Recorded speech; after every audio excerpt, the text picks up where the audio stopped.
I'm taking the position today that VIP ultimately killed nightclubbing. I posted this on social media and invited people to fight me on this. And I got a lot of comments. A lot of people had different ideas as to what they felt like killed nightclubbing. But one thing that everybody has agreed with so far is that, yeah, nightclubbing is indeed dead. Nobody said, oh no, nightclubbing is alive and well. If you think that, please let us know in the comment section. If nightclubbing is alive and well where you live and you think it's fine or whatever, let us know. If you have a different idea about what you feel like killed nightclubbing, let us know in the comment section. And you know what? It's always cool that we disagree. We don't always have to agree on things. And even if we disagree, as far as I'm concerned, we're still friends. It's all good. So, yeah, don't be afraid to just speak your mind in the comment section. I'm going to try to address a lot of the comments and other things that people cited as the death of nightclubbing. I can't argue with any of them. They all were a contributing factor. But let's try to work from, I don't know, COVID back, because a lot of people talked about how COVID killed it. Yeah, COVID did a lot of bad things to businesses, not only nightclubbing, but I mean, geez, restaurants. You can't get a sandwich after midnight anywhere in the city of Milwaukee. I've got to drive 20 minutes to find a 24-hour grocery store. They used to be everywhere. Walmarts were 24 hours. A lot of things were 24 hours. Not anymore. No, Walgreens, nope, done. And that was all kind of a result of that thing that happened a few years back. Now, I don't think that's what killed nightclubbing. I think that was dead well before that. A lot of people talked about social media and how it's so easy now to get on your phone and meet people and even hook up on your phone with apps and things. I give you that. However, I will say this. I believe that social media, and forgive me for suggesting this, is pedestrian. Everyone's doing it. Nightclubbing wasn't something that everyone did. I think this is the disconnect. Everyone feels like nightclubbing should have been all-inclusive with everyone, and it totally wasn't. Yeah, there were sports bars that anybody could go to if you were interested in going out, but real clubbing? No. That was for the cool kids. It was not for everyone. And if you felt left out, there was probably a reason for it. You didn't belong there. I'll get more into that later, but so yeah, social media, yeah, a contributor, but the nail in the coffin? No, absolutely not. Because there's always going to be people out there who are not doing what everybody else is doing and they want to do something different. Some people talked about the smoking bans, which are almost everywhere now. You know, that didn't help. That didn't help the bar business. That didn't help the nightclubbing business. And I know there are a lot of people out there who said, well, it was great that they did a smoking ban because it's bad for you and it's bad for the people who work there. And listen, whether or not this is politically correct, there were people who didn't smoke but maybe had a cigarette at the club.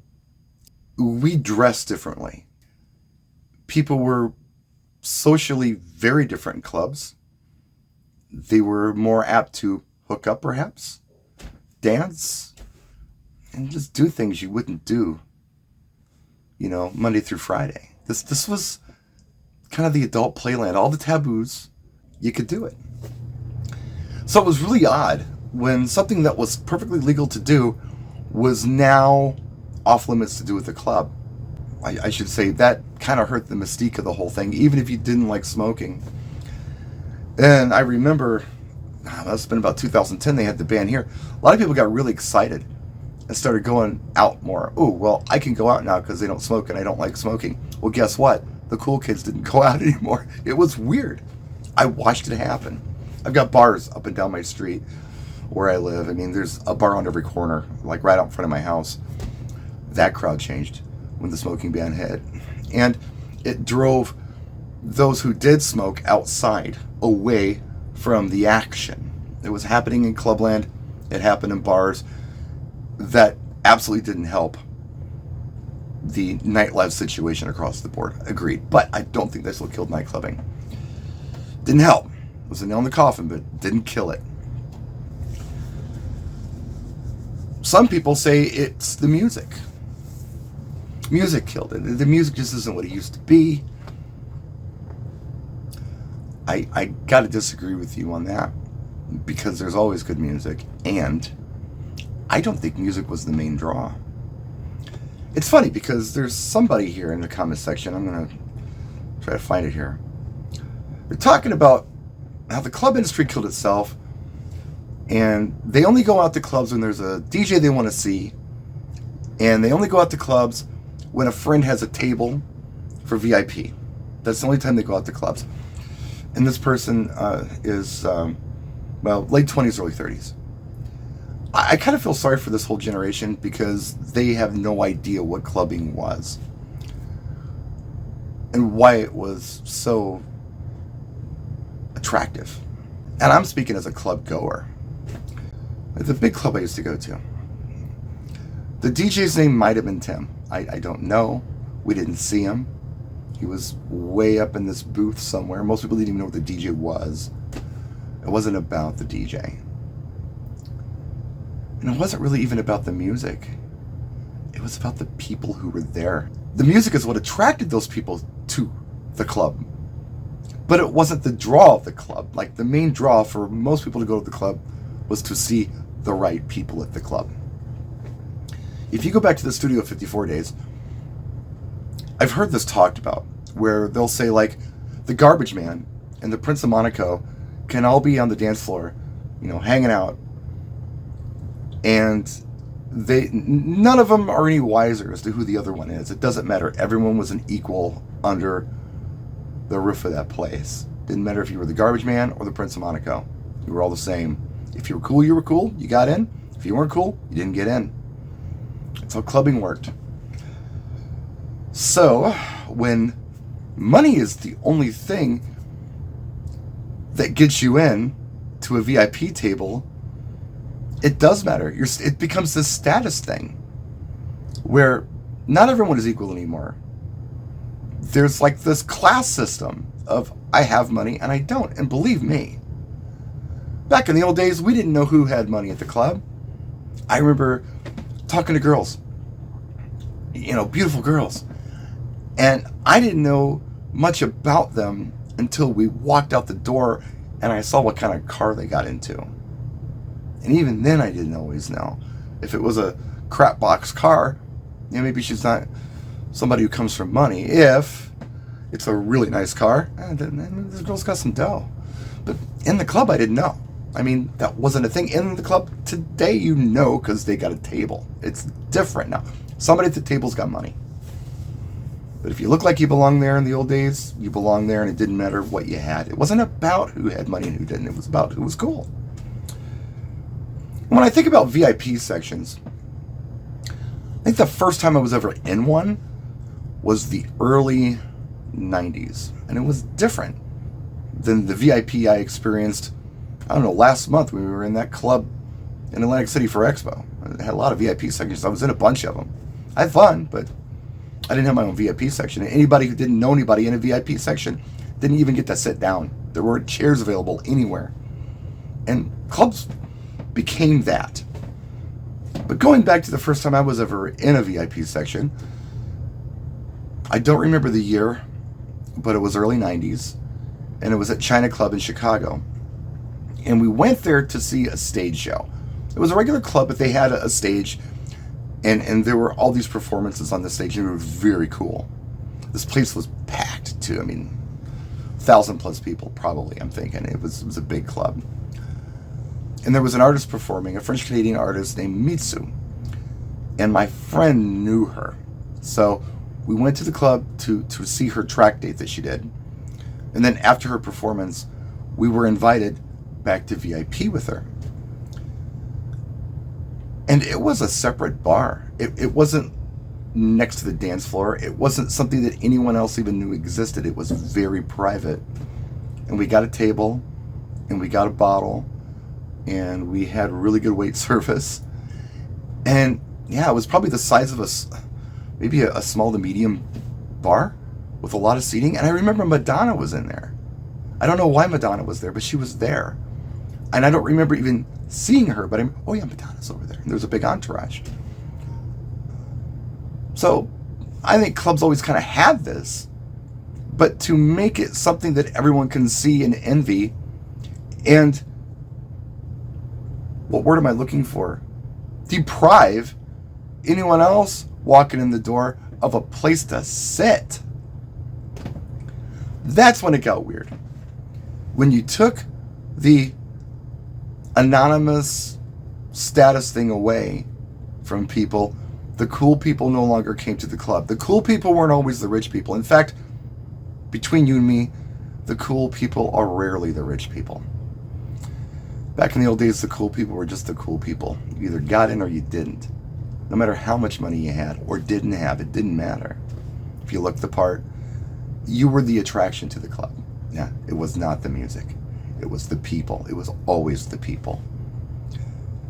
So when you took that away, the cool people, they're not going to go anymore. They can't afford to go. And even if they do go, what are they going to do? Stand there? Or make friends with somebody who has money regardless if they're cool or not? I don't think that's how that works. Definitely not the spirit of clubbing as it used to be. It wasn't about standing and staring at a DJ. That wasn't a thing. We could even see the DJ. The music, yeah, great music. If you wanted to, if I wanted to, meet Latinas, guess what I did? I went to a club that was doing primarily Latin hip-hop. If I wanted to meet, cool gothy girls, I went to a club that was playing New Order, Depeche Mode, The Cure. Yeah, they were all playing Madonna.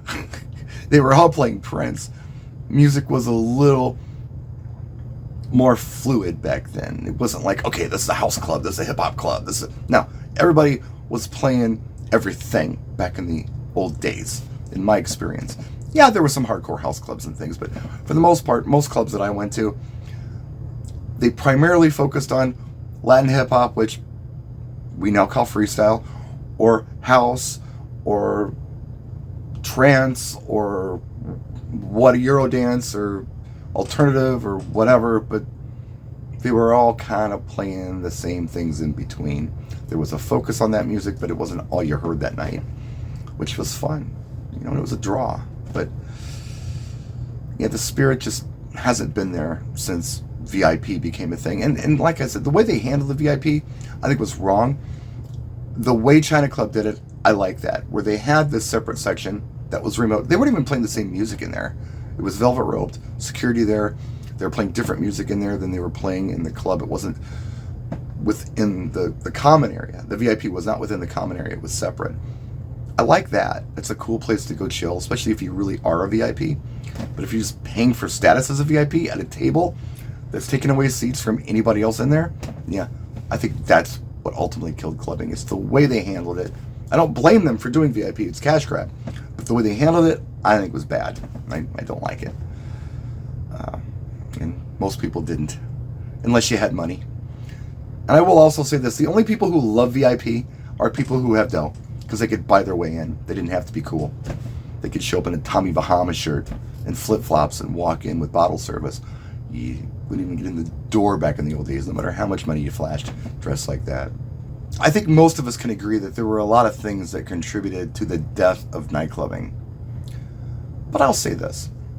No matter what you do in life, whether it's the city you choose to live in, or the job you have, or the partner you choose, there's going to be a degree of BS that you're going to have to deal with. A certain degree. Nothing's perfect. What you got to ask yourself is, how much BS are you willing to deal with? How much do you pile on before you say, enough? I think that's kind of what happened with nightclubbing and all the stuff that got piled on. Anyway, that's my vlog today. Let me know what you think in the comment section. I probably left stuff out. I don't know. Again, vlog. Not real organized, but I hope you see my point. Maybe you do, maybe you don't. If you don't, that's fine too. But just know that I appreciate you for being you, and I really appreciate you tuning in. Thanks so much for that. We'll see you next time. Gear videos coming, I promise. got stuff here. I just haven't had time to do a gear video, but I got time for a vlog, so there you go. Practice and enjoy.